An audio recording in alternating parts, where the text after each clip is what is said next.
Hi, my name is Carlo Volpe, And I'm Desmond Silva, and and welcome to welcome to Centerville Centerville Voice. Voice.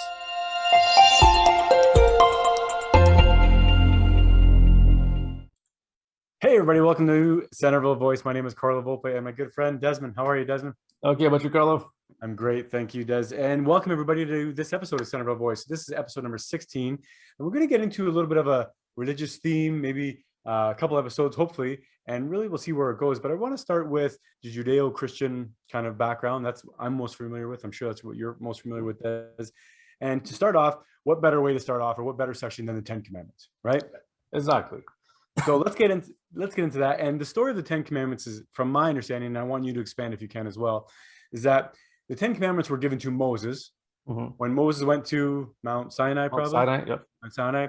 The burning bush, the whole idea of the vision of God, hearing from God as well, and then these Ten Commandments were kind of spoken to him. So let's get into that. Any of that was incorrect, or was that pretty accurate? No, that's pretty much the gist of it in a nutshell. Okay. So That's the Cliff Notes version, yeah, but yeah. there's a lot of theories on what was burning. Was there actually a burning bush? We'll get into that in other episodes. But first one, in a nutshell, there's a lot of different interpretations. But the first one is, "I am thy God; you shall have no other gods but me." Right? Yep. Yeah, I am the Lord thy God, which thou shalt have no other God before me. As a matter of fact, the first three or four, depending on which denomination of Christianity you're from, for Catholics, it's the first three, because they kind of sum it up a little bit in the beginning, and then for everyone else, it's the first four, right? And it's basically those ones are particularly specific about God, but what we want to do here is explain how these things can be applied in a practical side, not just whether you believe in God or not. Okay. Whether you're religious or not. But I am the Lord thy God, thou shalt have no other God before me. So let's say typically everyone has like something they really, really like, or something that they always have as their main focus in life, right? Okay. So if you have something that's good, then you're set, right? If it's something that's very productive and all that stuff. But if it's something that's bad, then that's gonna be a problem. So typically, if you have if you want to look at it from a practical standpoint, even if you're not religious, I saying, "I am the Lord thy God, that shall have no other God before me." Okay, what is representing God? So God represents love, mercy, forgiveness, all these good, understanding, patience, a whole bunch of other different things that are there. Okay. That are good things for everyone to try and and be. So these are all very good goals to come after. And if you but the thing is, those can be sidetracked if you go after like greed, pride, jealousy, envy, being covetous, and it just snowballs after that. There's a whole list of stuff that can basically pull you away from that. So if you manage to keep yourself focused on basically God or God or whatever you want, if you're not religious or whatever you want to focus as being what God would represent according to Judeo-Christian and even Muslim teachings, then that would be the best scenario for you to do in order to keep yourself on the straight and narrow, so to speak. Okay. Yeah, it's an interesting kind of interpretation of it as well. And then from a more religious standpoint, of course, still very similar, of course, but it would be, "I'm the Lord thy God," basically saying, "Hey, I'm your creator," right? Yes. "You shall not have no other gods, by me." And then you could probably insinuate the idea that he's saying this, or God is saying this, he or she or wherever, because his path would be the best path to follow if you follow Exactly. God. Okay. That's a pretty kind of clear kind of route to that. Now, of course, the people that are going to be against it, or the critics are going to be saying, "Why do you need to be?" Now, that's not an episode I'm going to criticize it, but some critics will say, "Why are these commandments needed?" But let's get into that maybe later. We can do that at a later point. But the thing is if you look at the way that, at least from the Christian standpoint, when we look at God, we call God Father, right? Yes. God is our parents. In other words, because if you were to listen to anyone else, if other than your mother or father, who your guardian, the one who would actually have what's your best interest in mind, right? Or what's best for you in mind. If you were to go away from that, you can be led down a very bad path. And that happens with everyone, every single, a lot of times, especially you don't have to go too far. Look at a lot of young folks who have very good parents, and don't listen to their parents. They go and listen to their friends instead, or they go listen to some professor or some other person they might who leads them down, or someone who may be very well educated but doesn't have, but their methods, their way of attaining a particular goal, or the goal itself is not exactly a good thing to be doing in the first place, and can eventually screw you up or screw over other people as well. Yeah, and one of the comforting things to me, growing up in Christianity, was that, to look at God, whether it was comforting or not, it was also confusing, but to look at God as God the Father, like you said, as a parent figure, because God is looking out for you. God would not have any, ill intentions for you, like a parent would never, right? So that makes sense a lot. And it is comforting, especially for children, I'm sure, but to anybody, because, okay. Number two, thou shalt not have any other gods before me, right? Now, yeah, that was number one. I am the Lord thy God, thou shalt no other God before me. Number two is thou shalt not make idols. Yes. Okay. So this could be explain that. So the old interpretation was that you would not make a statue or an image, or something engraven image or something like that, and worship this statue or engraven image as you would worship God. Okay. Right. Now here's the thing. These days, people will say, "Oh, we don't do that anymore." Look at American Idol. Okay. Yeah. Well, that's interesting, because that's actually a deeper idolizing of an idol, right? Exactly. Than actually having like statue, because someone could say about Hindu religion, there's statues and everything, but I don't think that's what they mean. No, the thing is, it's more like, from the practical standpoint, if you want to look from a practical sense, if you put anyone or anything ahead of what's important in life, you're going to get screwed over. If you're another thing with following idols is ideology, and ideology, depending on what the ideology is, can turn to very negative stuff. Let me look at the world today. We have certain people who have certain ideologies that are very harmful. Yep. Whether it's sort of whether it's abortion, which is practically modern day child sacrifice, or if it's basically and the idol being where children are being sacrificed on the altars of convenience, right? Or you have the issue where now the thing is that, and don't get me wrong, like, there are plenty of good trans folks, but the activists, the extreme activists on the trans movement, who are doing things like, who want to have their ideology fulfilled in doing things like taking off someone's sex, and this is what's happening, taking someone's sex off of the birth certificate, like having it completely removed for everybody, not just trans folks, everyone, which can lead to certain very bad medical consequences. So there is, you gotta be able to keep that sense that there are certain absolute truths that are out there, and this idea of that we're moving more and more down the path of relative truth, of subjective truth, is a good example of an ideology that is being created and being treated like an idol in a way, and it's destroying people's lives, it's making people go very crazy, right? So it's all in the trans. If you look at the trans community, for those activists that are doing that, they're also doing a very damaging image of the rest of the trans community that is actually not that just want to live normal lives, right? They're not doing anything bad to anyone or making crazy rules or crazy laws that would be damaging to everyone as a whole, right? Yeah. No, and it makes a lot of sense what you're saying about the whole ideology too, of like, idols. And to me, when I hear that, should not have any other idols, I can relate that in the non-religious ways. Like, if you're looking at the first one of I'm your Lord, your God, you shall no other gods. You can, if you look at that where, love is your God, or love is your goal, almost. This is your mission. You shall have no other missions or no other goals than love. That translates to me a lot, because in the same way you could get sidetracked by whether you call it Satan or the sins, or the sins of the world or the vices of the world, you can get sidetracked by the non-religious versions of that, right? Which is exactly, if your goal is to have a family and to provide for your family, but you get sidetracked by alcohol, right, or drugs, that's not a Satan, but some religious person may say that is Satan, right? So you can see how that's very, very comparable to me. Yeah, exactly. Okay, number 3. Number 3, you shall not take the name of the Lord your God in vain. That's interesting. When I first read that and when I first hear that, I think, I'm not supposed to say like, excuse me, Jesus Christ or Yeah, exactly. God or anything like that, right? But what does that mean to you? I'm curious. This specific commandment has a lot of context that you need to actually know about. Okay. Is then that context was lost over time. When this commandment was created, it was during a time the vast majority of people were illiterate. And the way that you enter into an agreement was by swearing in the name of your God.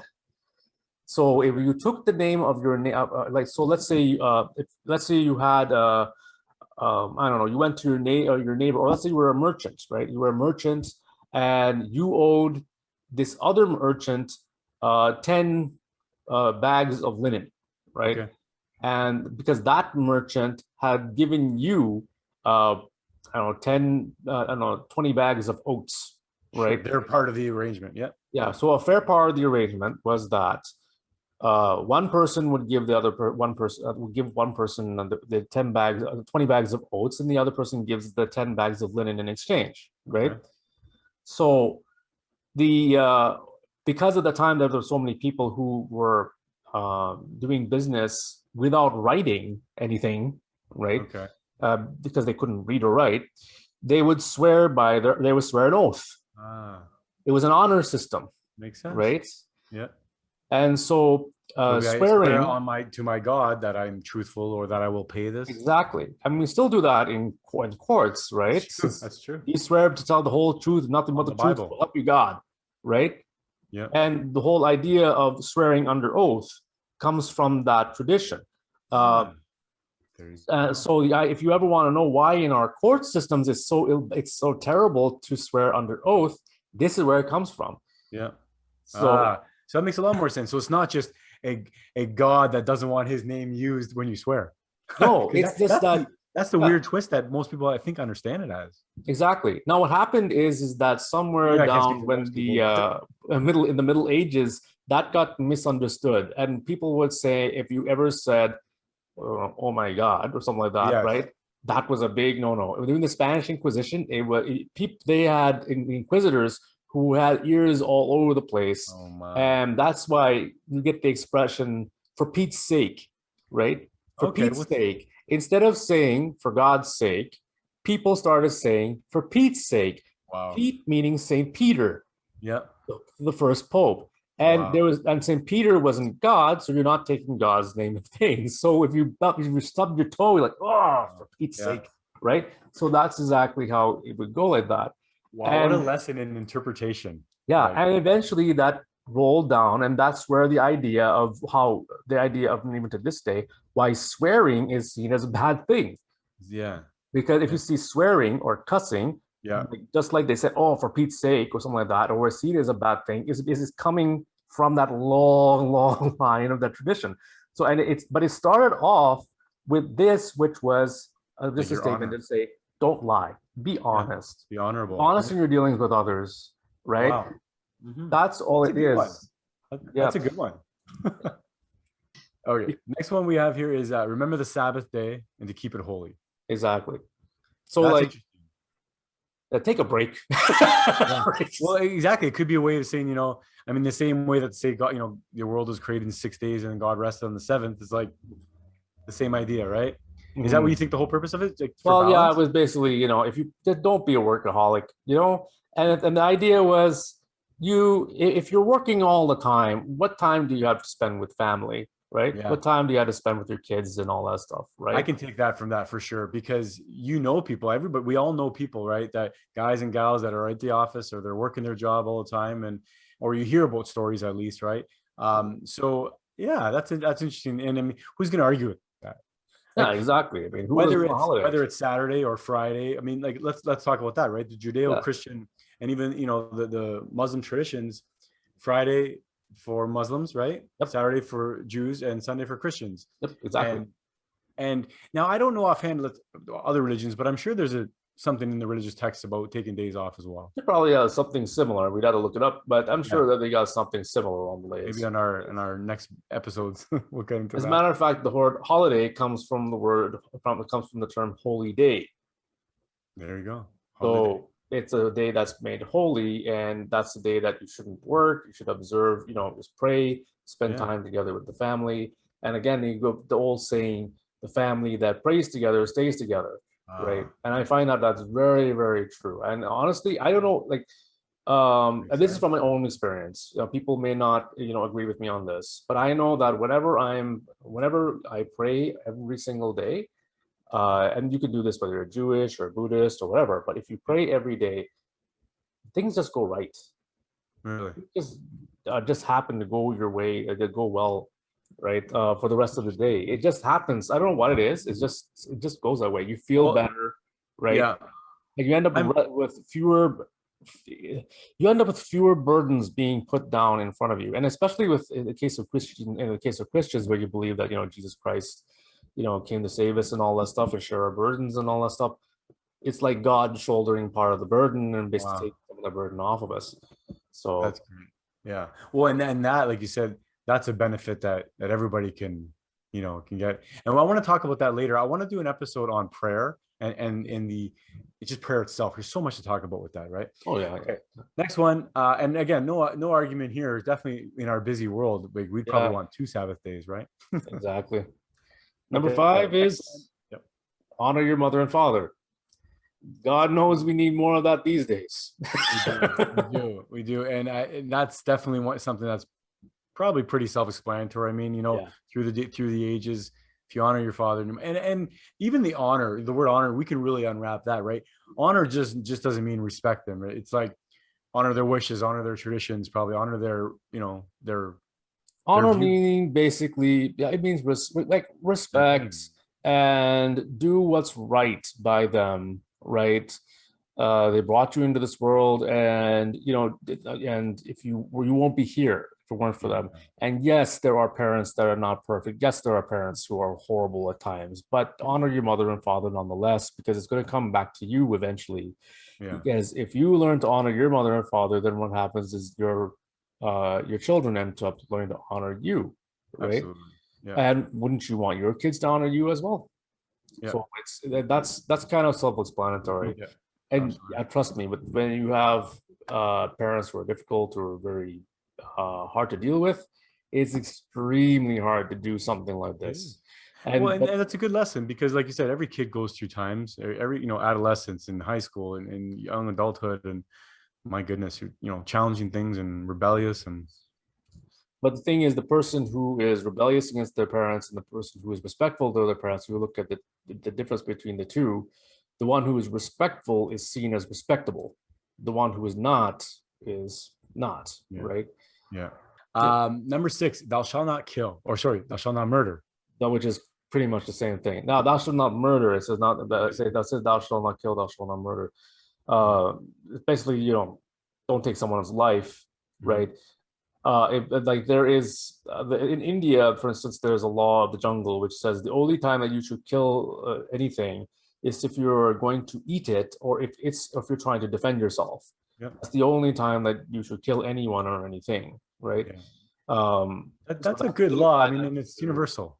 Yeah, they apply that universally, including to animals and plants, right? And I honestly believe in that too. It's like, if I'm not going to eat it, then why on earth am I going to kill it? I don't believe in hunting for sport, right? Personally, I think that's a horrible idea.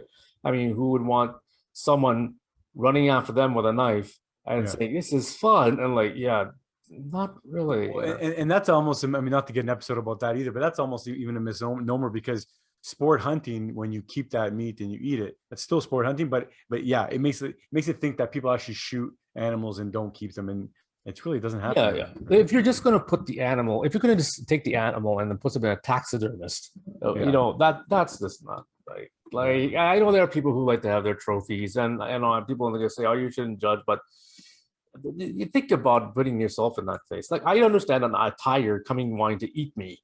That's self-defense. Hungry, right? Yeah. But if there's someone who just wants to kill me for fun, that's not exactly the same thing.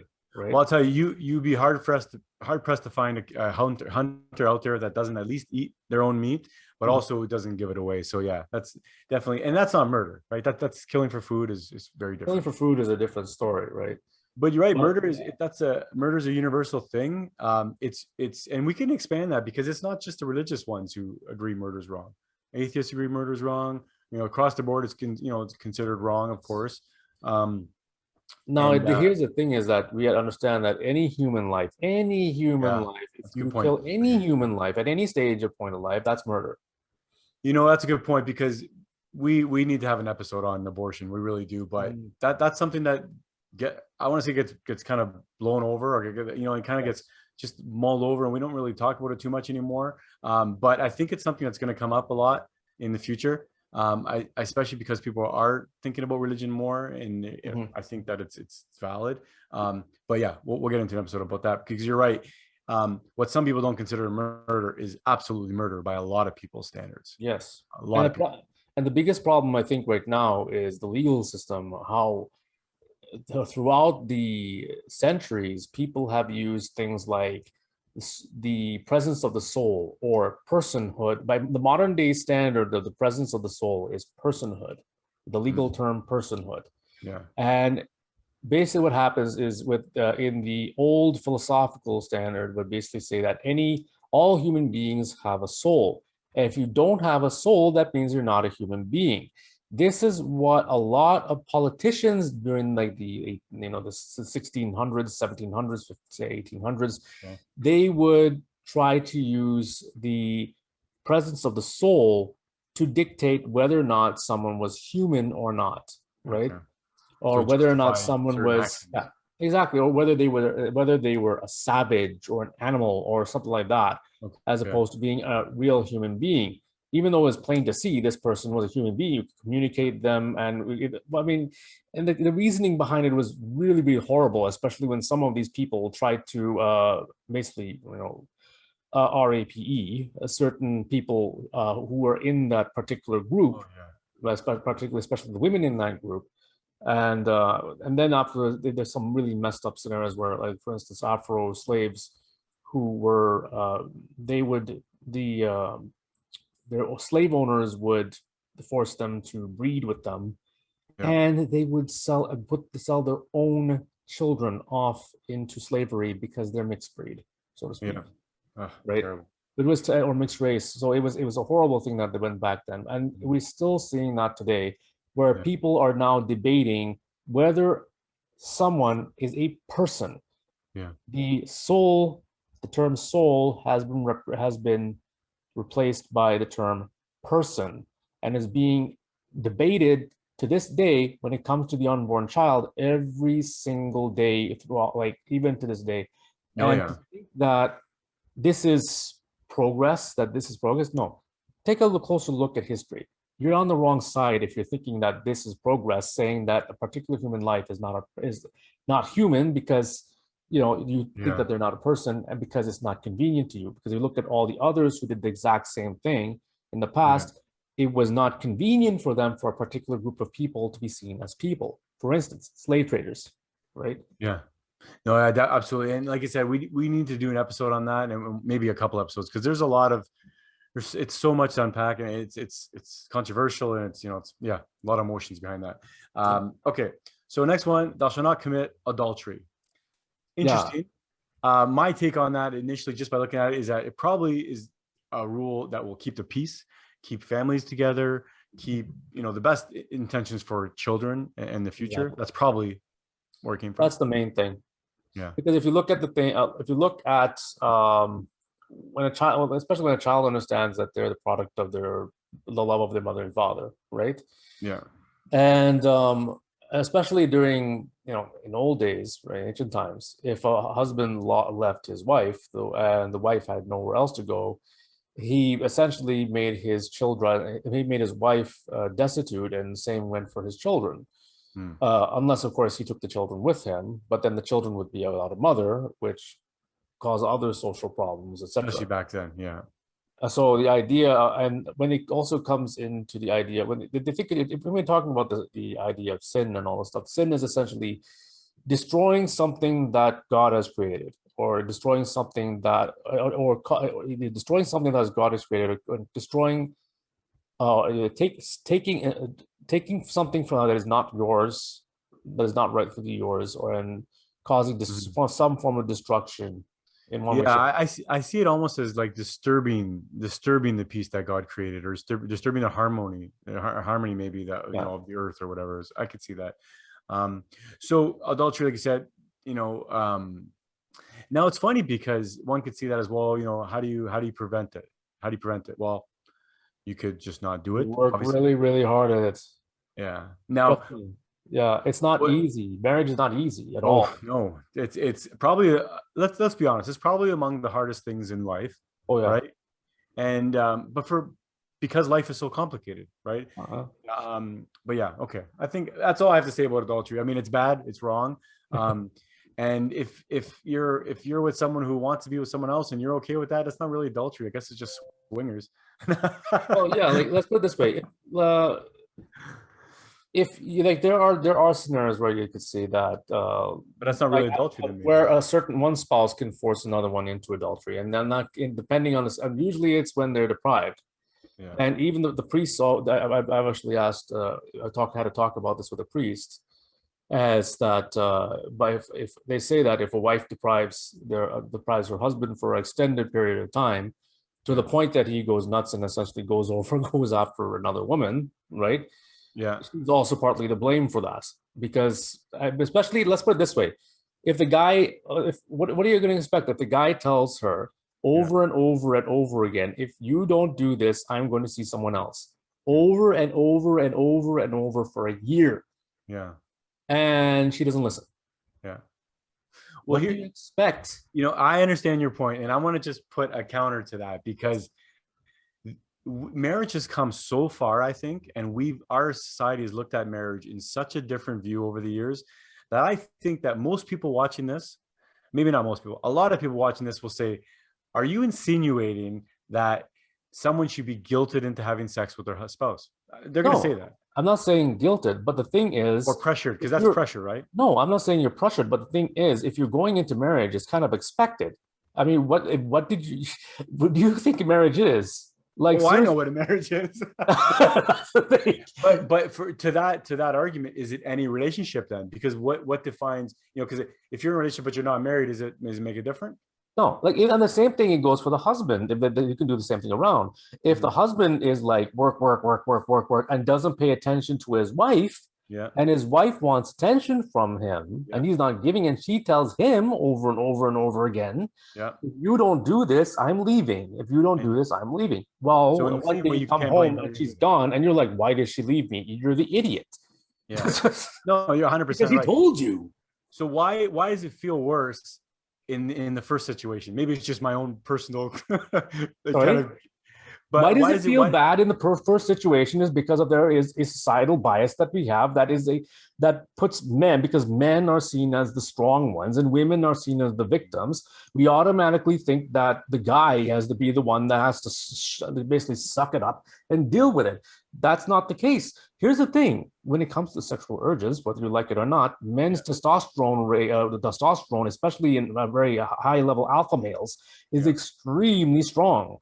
To the point where if your wife is not dealing with you properly, so to speak, you can break something. Like, seriously, like mentally, break a door or something like that, right? If the guy's a good guy, that's the only thing that's going to happen is the door gets broken. You know what I mean? But he slams it because he gets so pissed off. He slams the door so hard without realizing his own strength that the little hangers that you have on the back of the door fall off, right? So I mean, I get it. Like, it's aggression, but it's also like I definitely understand the whole biological side of it, because I do think it's a biological need. Don't get me wrong, but it's funny because in the olden days, right? I mean, and it's not a discussion about religion, or it's not a discussion about, I guess, adultery as a whole or marriage as a whole, but it does bring up these questions, like in previous times, or not in previous times, but I guess my question is, as a society, we're clearly not handling that right, because look at divorces. And look at abuses, and look at terrible situations of alcoholism. I think a lot of these are because these marriage disputes. I'm not saying it's all because of sex, but if you held a gun to someone's head, to 50% of the people or all the people that got divorced, I bet sex is going to be a big factor. Sex and money, right? There are 5 pillars to marriage. I learned from one of my old teachers when we were in high school, back at Basil's. Remember Mrs. Matt McConnell, right? Yes, I do. Yeah, she's old. When she was when we were younger, she told us the 5 pillars of marriage, which was religion, sex, money, children, and politics. Wow. If you cannot agree on all 5 of those, your marriage is screwed. Wow, that's pretty interesting. One of them goes down, your marriage is going to be very, very rough. That's interesting. I never listened to a word that she said when I was in high school, so I'm glad you reminded me. She said a lot of good things, right? She did, I'm sure. Yeah. She was I'll put it once. Her typical stance was, right. That is remember she would always do that. That's interesting because those 5 things, you really can't argue that those 5 things need to be harmonious in a relationship. You need to agree with those. Yeah, exactly. You need to have all 5. It's hard to disagree with. That's interesting. Okay, so adultery is bad, and we understand why. Yep. Then the next one. Yep. Thou shalt not steal. Kind of obvious. That's very obvious. I mean, the idea of whether you're for, any kind of government or any kind of whatever, it's not your property. It's not right. No. How would you like if you worked hard for something and then someone stole it from you or destroyed it or whatever the case may be? Yeah. How would you like it if someone and this can be even seen in slavery. Slavery is a form of stealing as well. You're stealing someone away from their family. Yeah, stealing labor for them, stealing work. Yeah, stealing work away from them, stealing labor away from them. But even also with people who believe heavily in communism, whether they like it or not, it's the government that's stealing away from the people. That's right. Or at least a certain group of people, right? And they start off by saying they're going to take away from the rich, but whether you like it or not, eventually it goes from socialism, and if it moves too far off to communism, then you end up with where the government starts stealing from the average Joe. It's the person who was at the bottom, who was fighting for this and hoping that they would get something from the rich. They don't get from the rich. Nope, they end up being poor. The people who were rich before and who had actually earned everything the legitimate way, they end up poor. And the people who were the leaders in the movement, they go up, and then they take everything up and they start making themselves rich. We don't have to go too far. And the key that people oftentimes forget is that in that system, if you're in any of those lower classes, you'll never make it up. Exactly. You never will. It's built like that. The leaders are the ones who always win. The ones, and if you do analysis of most governments, when it has to do with a totalitarian regime or it has to do with a democracy and all that stuff, there are certain ways that these governments work. In democracies, the person who won the election has to satisfy the people who put them in office. But in the case of a totalitarian regime, the people put the guy in power, and then what happens is the guy who's in power has to constantly be looking down at the guy who's after him, because that guy is going to want to end up in power afterwards, right? Exactly. So what he does is he cuts the guy below him. Exactly. If you obtain power or get power through force, through coups, through takeovers, you're going to lose it through takeovers. Exactly. So. Right.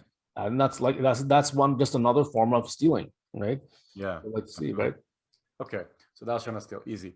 Next one, number 9. Thou shalt not bear false witness against thy neighbor. Yeah. Now this should be fairly obvious. Basically lying. Sorry, what? Basically lying. Not lying, and not just any kind of lying. Framing someone, and telling, "Oh, you did this, you did that," slandering them. There are a lot of people who do that these days. Yeah. Lots of people who do that these days, especially the internet. Yeah, all over the internet. Yeah. If there's a number one sin, number one commandment broken by modern times, it would be so that you shall not bear false witness against your neighbor, and your neighbor can be anybody, even if it's a global neighbor now. Hate, right? Global. Yeah. So whether you like them or if you hate them, it doesn't matter. If they're a human being, or even a living creature for that matter, they are your neighbor, right? Absolutely. And it's more important to to be mindful of your hate, or the people that you hate than even your friends. But you're right, your neighbor. And this is like, what amplified this? The internet troll. Yep.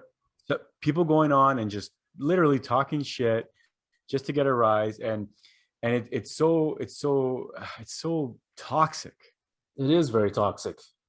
So it's toxic, and it's immoral, because you are, like you said, you are framing someone in an untruthful way. You are it's the whole cancel culture too. This is all part of this, right?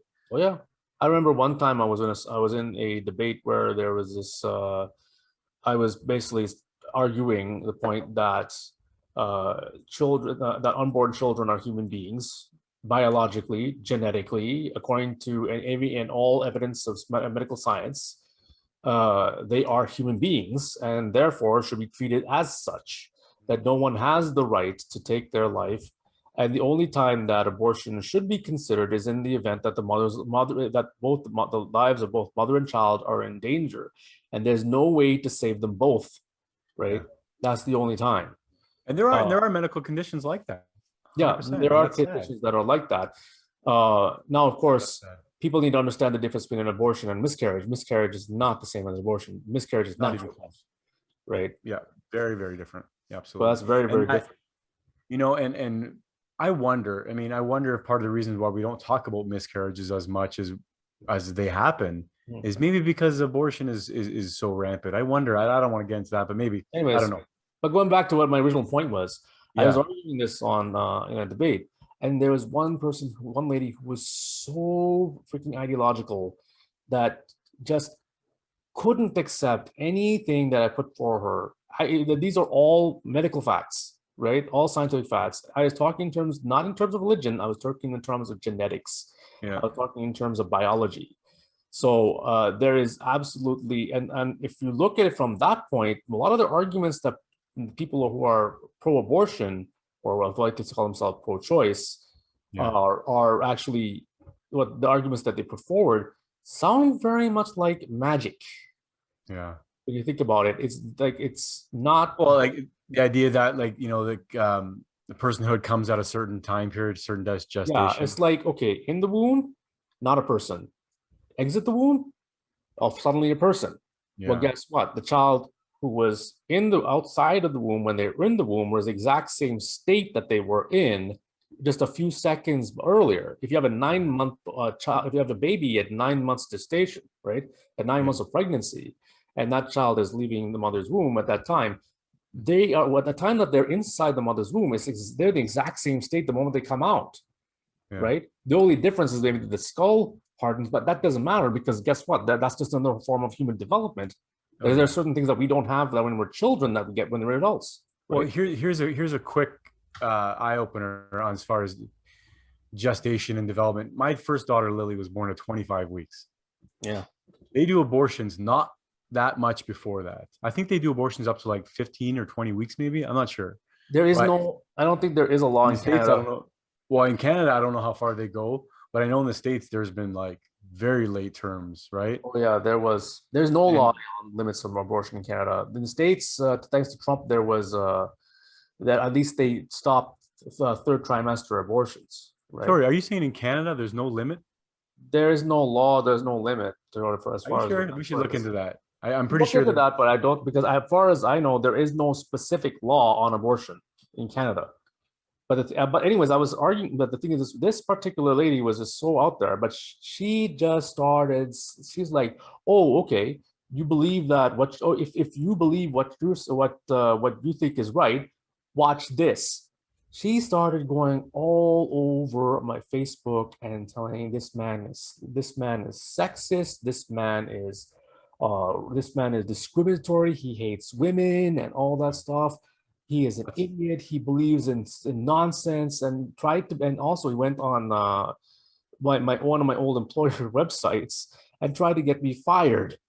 Jeez. Right? Well, that's bearing false witness against your neighbor, right? That is bearing false witness in your neighbor. That's a big problem. It's one thing to debate somebody, and actually make an argument. It's another thing to start making false accusations, and especially baseless ones, against them just because you disagree with them or you don't like them, right? Well, and we have a public platform these days that where allows everybody for gets it. to see that. Yeah. Exactly. Well, and that's the thing. You don't see the censoring of that kind of hate on Facebook and Twitter. There's tons of that kind of hate. There's tons of trolling. There's tons of bearing false witness against your neighbor. So it's not like they're against sins. They're just against political sins. Yeah, which is completely BS. Bullshit. And the thing is, and they don't care who they harm. They don't care who they hurt, as long as they're right. It's kind of like the Mrs. Kangaroo in Horton in that Dr. Seuss book, Horton Hears a Who, right? Okay.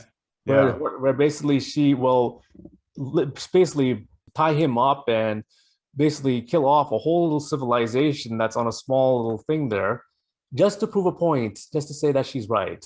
That's it, right? And basically harass Horton to great lengths. That's the type of person that these types of trolls are. They don't care about other people, their well-being. They just want to be. They care about their pride. That's it. And the only thing that you can do for these people is just stand your ground. Yeah.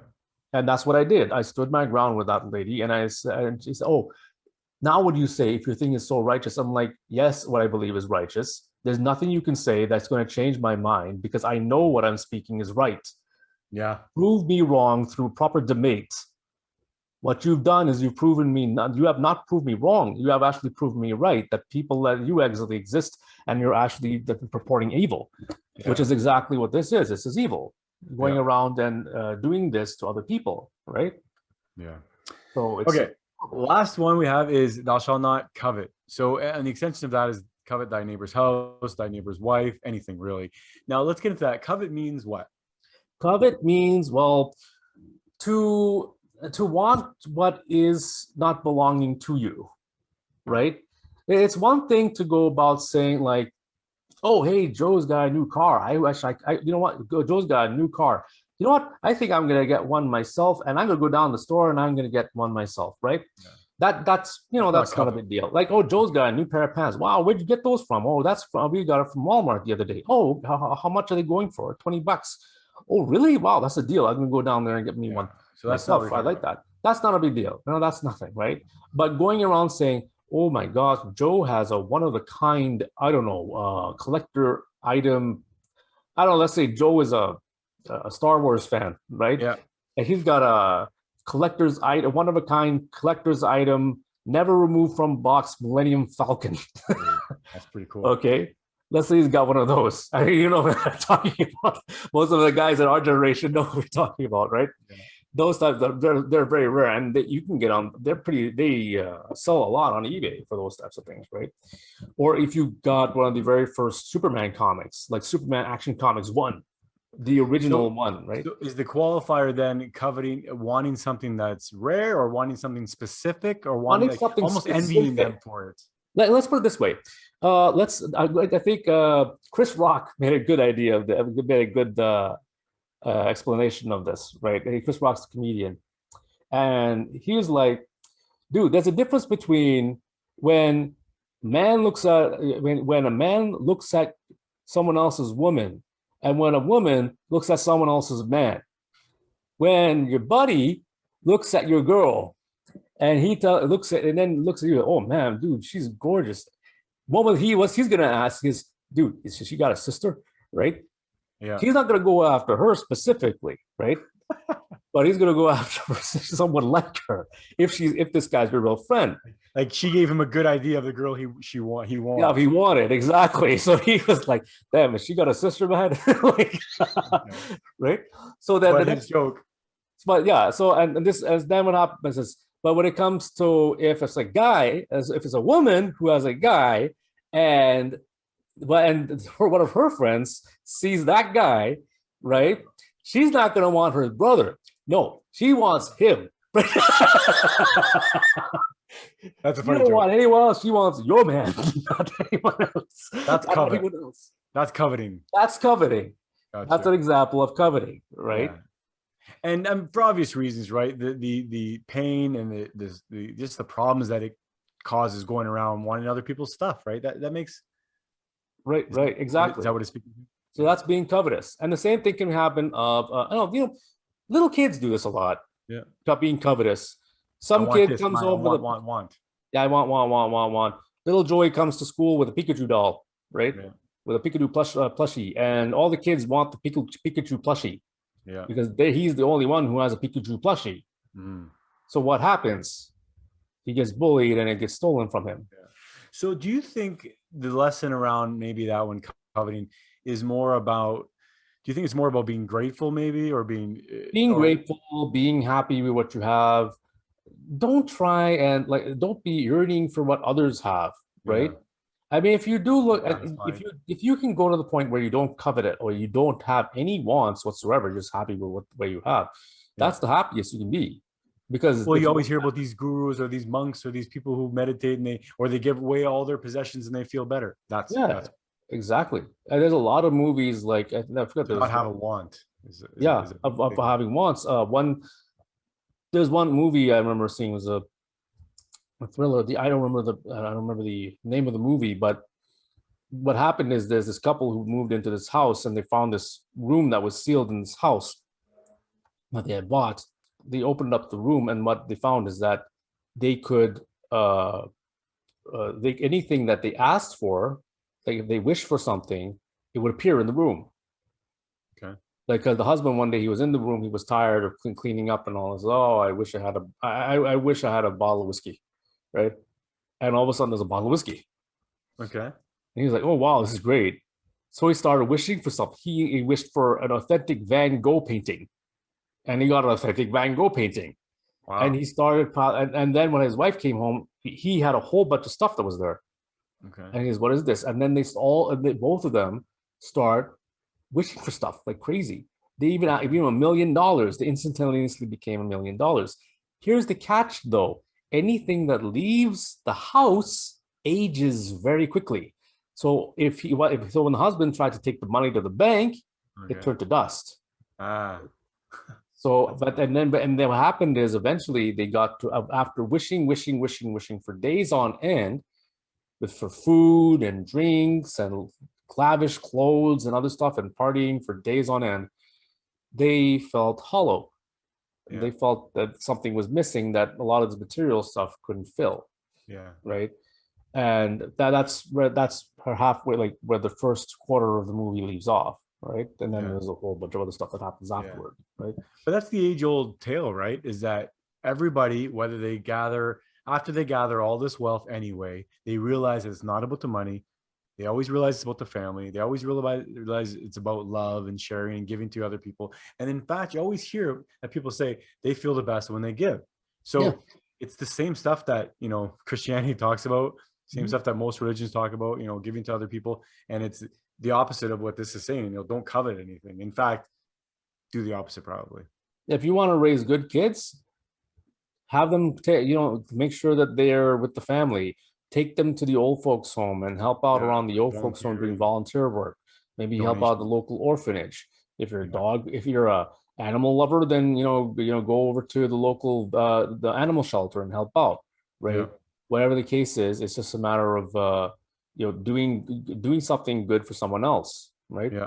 And including animals. Right. Even right. Sure. Do especially for especially do good for humans, but it's always good to do for animals too. Right. Absolutely. Yeah.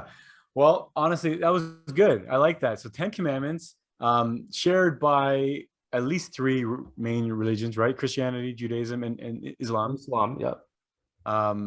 Pretty good start to this religious theme, I think.